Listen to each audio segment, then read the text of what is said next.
It starts with a single phone call in a basement in Michoacán. Before you know it, you are standing in the crosshairs of the most powerful paramilitary organization in the Western Hemisphere. You don't start at the top. You start as a halcón, a hawk. You are the eyes on the street. Your job is simple. You sit on a corner for 12 hours a day. You watch for federal police convoys, rival scouts, or anything that looks like trouble. You are paid $200 a month. You are expendable. If the police catch you, the organization doesn't know your name. If you blink, you are replaced by the next kid in line. But you have ambition. You learn the protocols. You use the encrypted radios. You memorize the signal fire patterns. After 6 months of never missing a report, you get the promotion. You move from the corner to the plaza. Now you are a sicario. The reality shifts from watching to doing. You receive your first weapon.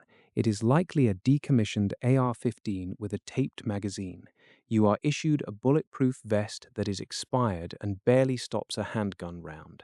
Your squad leader is a man who doesn't believe in mercy. He tells you that fear is a currency. In the CJNG, violence isn't just a tool, it is a branding strategy. You are taught to film everything. The organization needs content to terrorize the local population and send messages to the rivals in the Cartel de Sinaloa. You participate in the incursions. You drive in a convoy of cloned black pickups with heavy armor plating. You see the signs of the new generation. You are no longer just a criminal. You are a foot soldier in an army. By your second year, you are the head of a small cell. You have survived the internecine purges. You have navigated the internal politics of the Nemesio Oseguera Cervantes empire. You know the man at the top as El Mencho. You have never met him, but his image is the shadow you live under. You are now responsible for territory. Your income isn't just from drugs anymore. It is from extortion. You walk into a lime farm. You tell the owner his crop is now your property. You tell the local mayor that his police force works for you, not the state. If they refuse, the consequence is binary. You burn the house or you bury the evidence. You realize that the CJNG is different from the cartels of the 90s. They aren't just smuggling illicit goods. They are running a corporate structure. They have a payroll department. They have a logistics division for moving fentanyl precursors from Chinese shipping ports in Manzanillo. They have a military wing that uses drones to drop grenades on rival encampments. You are living in a narco state of your own making. Year 4. You are a plaza boss. You control an entire municipality. You live in a fortified compound that looks like a fortress. You have a private security detail of 30 men. You don't carry a gun anymore because your men do the work for you. You deal with the local government officials who come to your gate with hats in their hands. They want their cut. You provide it, and in exchange, the local authorities look the other way when your shipments move through their jurisdiction at midnight. You are the law. You are the bank. You are the shadow government. But the higher you climb, the thinner the air becomes. You learn the secret truth of the CJNG. Every promotion is a death warrant in disguise. El Mencho is obsessed with loyalty. If you get too popular, you become a threat. If you lose too much territory, you become a liability. You are being watched by the DEA. You are being targeted by the rival factions. Your cell phone is constantly pinging with messages from superiors demanding more production, more victims, more control.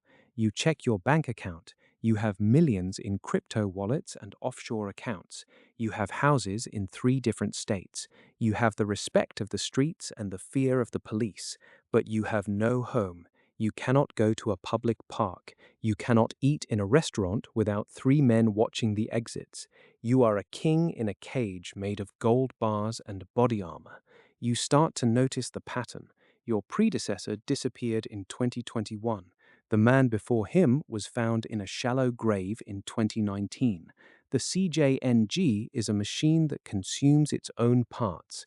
It relies on a constant churn of new bodies to fuel its expansion. You are just a gear that has rotated to the top, which means you are already positioned to be replaced by the next gear. You receive a message from Central Command. They are moving you to a new territory. It is a suicide mission.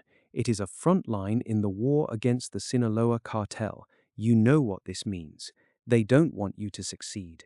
They want you to die so they can seize your accumulated assets and replace you with a younger, cheaper lieutenant who hasn't seen as much as you have.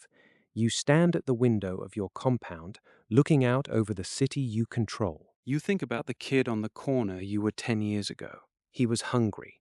He was scared. He wanted power. Now you have all the power in the region, and you have never been more terrified in your life. You have climbed every rung of the ladder, only to find that the ladder leads straight into an open pit. There is no retirement plan in the cartel. There is no walk-away option. You have two choices. You can go to the front line and face the inevitable, or you can turn yourself in to the authorities, knowing that your own organization will reach through the prison walls to finish you before the trial even starts. The story of the CJNG isn't a story of wealth or success. It is the story of a system designed to manufacture its own expiration.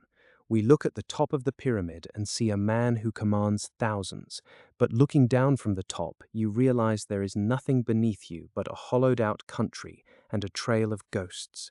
In the end, the organization is the only thing that survives. You are just a temporary occupant of a title that is already being assigned to someone else. You finally understand the price of the climb. You didn't gain the world. You just traded your soul for a slightly nicer casket. The promotion you wanted so badly is the final nail, and the call you've been dreading is already ringing on your encrypted line. You answer it, and for the first time, you have nothing left to say.